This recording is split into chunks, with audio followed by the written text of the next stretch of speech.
Breaking news. The defense ministers of China and Russia will meet. As a counterweight to the West, China's leaders have pledged to usher in a new era of bilateral ties with Russia. Their defense ministers will soon meet to talk about safety concerns. On Sunday, Li Shangfu will embark on his first international trip as premier, to Moscow. The Russian defense minister, Sergei Shoigu, and he will have a meeting. Beijing hopes to make headway on strategic dialogue, joint military exercises, and training as a result of the meeting. Putin and Jinping met last month and declared a no-limits partnership, which has led to this round of talks. As the two sides grow closer, leaders in the West have watched with concern.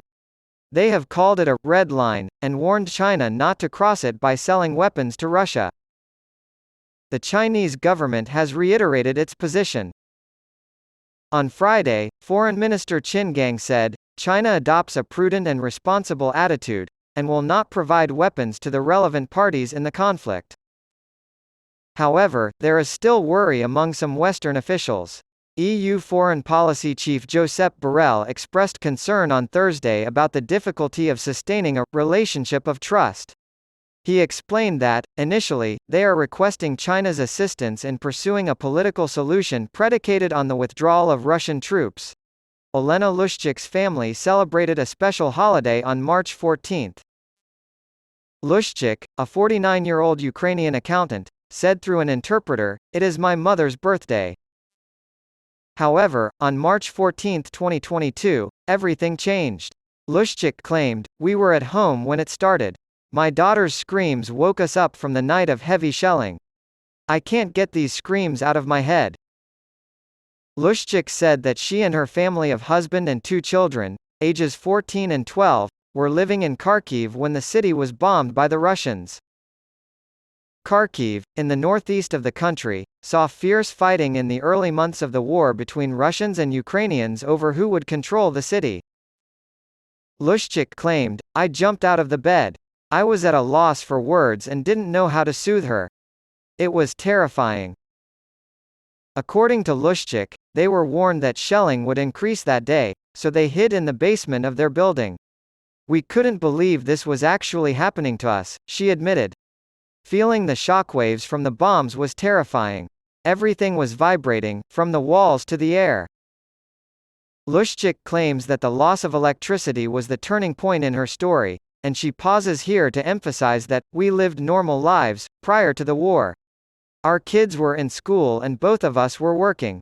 The new way of life was foreign to us. It was extremely difficult to accept the reality of the situation. Our very beings and hearts refused to accept it."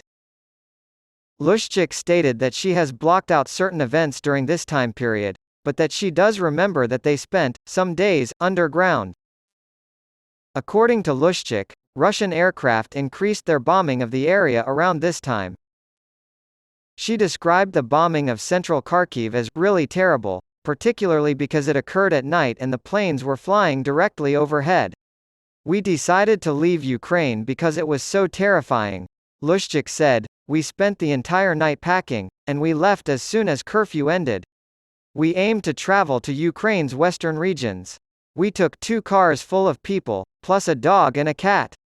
There was a massive exodus of people and vehicles leaving the city in a long, winding line." Lushchik added that leaving Kharkiv was terrifying as well.